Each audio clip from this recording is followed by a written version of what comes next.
जय माता दी दोस्तों आज मैं आपको बताने वाली हूँ कि नवरात्रि के दिनों में माँ को प्रसन्न करने के लिए किस प्रकार से पूजा करें, किस प्रकार से उनका आप दुर्गा सप्तशती का पाठ करें। नवरात्रि के दिनों में भूल कर भी ये गलतियाँ नहीं करना है आपको। जैसे कि बहुत सारे लोग नवरात्रि के दिनों में पूजा बहुत अच्छे से करते हैं, लेकिन वो नहीं समझ पाते हैं पूजा करते समय किन किन नियमों का पालन करना बहुत ज़रूरी होता है। दोस्तों, नवरात्रि के दिनों में माँ को प्रसन्न करने के लिए आपको उनका पूजा तो करना ही है। आप उनके पास जो नवरात्रि की आपको दुर्गा सप्तशती के उनकी बुक है, उन पे भी आपको विधि विधान से पूजा करना है, फल फूल चढ़ाना है, अक्षर चढ़ाना है। सब कुछ करने के बाद फिर आपको उसका पाठ करना होता है। तो नवरात्रि के दिनों में माता रानी अपने उग्र स्वभाव में होती है। यदि उनका पूजा पाठ अच्छे से ना किया जाए तो नाराज भी हो सकती हैं। दोस्तों, आज मैं बताने वाली हूँ कि आपको दुर्गा सप्तशती का पाठ किस प्रकार से शुरू करना है।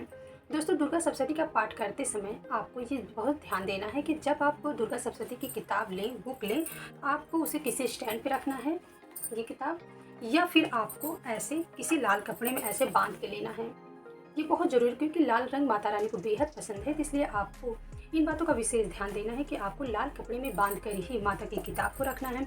जब आपको पढ़ना है तो आपको किसी स्टैंड पे रखना है, जो लकड़ी का स्टैंड आता है। अगर आपके पास नहीं है तो लाल कपड़े पे इसको ज़रूर बांध कर रखें और इसको आसन ज़रूर दें किसी न किसी चीज़ का। तो इस बात का आपको विशेष ध्यान देना है। दूसरा, जब आप नवरात्रि के दिनों में जब भी आप पढ़ें दुर्गा सप्तशती का पाठ, नवरात्रि के दिनों में बहुत ज़रूरी होता है पढ़ें 9 दिनों तक। तो आप जब भी नवरात्रि के दिनों में ये बुक पढ़ें तो आपको बुक पढ़ते पढ़ते बीच में नहीं छोड़ना है उसे। जब भी उसको पढ़ना है तो पूरा पूरा आपको पढ़ के उठना है। नहीं तो आप ना पढ़ने बैठे वो ठीक है, लेकिन जब आप पढ़ने बैठे तो उसको आप पूरा करके उठिए। दोस्तों, जब भी आप दुर्गा सप्तशती का पाठ करें तो आपको ऊंचे स्वर में नहीं पढ़ना है, उसे आराम से पढ़ना है। आपको ऊंचे स्वर में यानी कि घबराहट में, हड़बड़ाहट में भूलकर भी नहीं पढ़ना है, क्योंकि इन दिनों माता रानी अपने उग्र स्वभाव में रहती हैं तो नाराज भी हो सकते हैं। इसलिए आपको आराम से और अच्छे आवाज़ में पढ़ना है। तो इन बातों का आपको विशेष ध्यान देना है। इसके बाद फिर आपको बताती हूँ कि जब आप दुर्गा सप्तशती का पाठ करें तो आपको इसे रोज़ाना पढ़ना होता है। ये नहीं कि आप तुरंत पढ़ के छोड़ दें, आज एक पाठ, दूसरा पाठ, कल तीसरा पाठ, 9 दिनों में 9 पाठ करें, नहीं, ऐसा नहीं होता।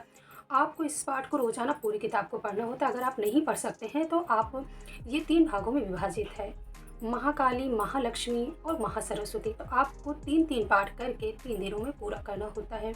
तो इस तरह से आपका नवरात्रि के 9 दिनों में आप इसको 3-3 बार पढ़ सकते हैं। तो इसका आपको विशेष ध्यान देना है। नवरात्रि के दिनों में यदि आप कलश की स्थापना किए हैं, आप पूजा पाठ दुर्गा माँ की स्थापना किए हैं, तो आपको भूल कर भी अपने मंदिर को अकेला नहीं छोड़ना चाहिए। उन्हें किसी न किसी के पास ज़रूर छोड़ना चाहिए। यानी कि आपको अपने मंदिर के पास इन दिनों 9 दिनों तक किसी न किसी को ज़रूर बैठा के रखना चाहिए। नवरात्रि के दिनों में भूल कर भी लहसुन प्याज का सेवन नहीं करना चाहिए, मांस मदिरा का सेवन नहीं करना चाहिए। इन दिनों आपको शुद्ध और सात्विकता का विशेष ध्यान देना है।